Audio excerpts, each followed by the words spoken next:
Mengawali informasi hari ini pemirsa, angka kemiskinan di Kabupaten Pacitan mendapat sorotan dari jajaran legislatif.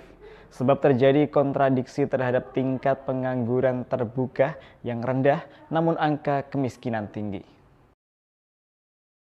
Masih tingginya angka kemiskinan di Kabupaten Pacitan mendapatkan perhatian dari DPRD setempat.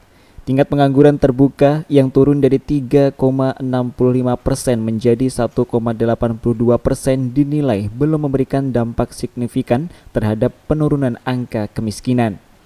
Menurut Ketua DPRD Kabupaten Pacitan Roni Wahyono, pembangunan infrastruktur seharusnya berkorelasi langsung dengan penurunan angka kemiskinan.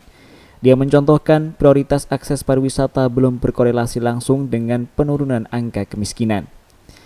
Sehingga untuk mengentaskan kemiskinan harus sinkron antara program pemerintah pusat dengan potensi wilayah, sehingga masyarakat mendapat manfaat dari pembangunan di setiap daerah.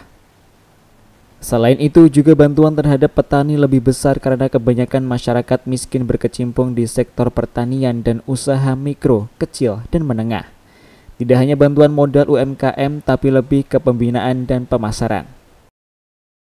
Dari setiap pengelolaan APBD ini kan kita ada fungsi perencanaan, fungsi penganggaran, pelaksanaan, dan fungsi evaluasi. Nah, ketika nanti hasil daripada BPS itu keluar, yaitu nanti kita melaksanakan fungsi evaluasi itu terkait dengan LKPJ Bupati dan juga LPJ APBD 2024 nanti. Kenapa kok segini, apa yang kurang? Lalu kira-kira OPD ini dalam menyusun program kerja mereka ternyata yang efektif itu yang mana, yang bisa menurunkan angka kemiskinan itu harus dibedah lebih dalam lagi. Artinya kemiskinan itu turun dari sisi yang mana kan begitu.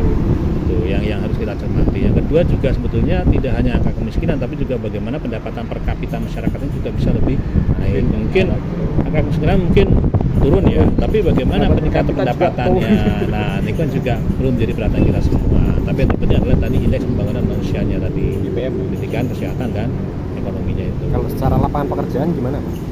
Pekerjaan juga menentukan tentunya. Tapi di sini memang kalau kita melihat bahwasanya tingkat pengangguran terbuka di Pacitan itu sebenarnya kan rendah, tapi angka kemiskinannya kok lebih tinggi. Itu kan berarti orang itu bekerja, tapi pendapatannya dari hasil pekerjaan ini kurang, lebih rendah daripada di kota. Tak hanya angka kemiskinan, pendapatan per kapita juga harus ditingkatkan pemerintah Kabupaten Pacitan. Sebab terjadi kontradiksi terhadap TPT rendah namun angka kemiskinan tinggi. Edwin Aji, JTV, Pacitan.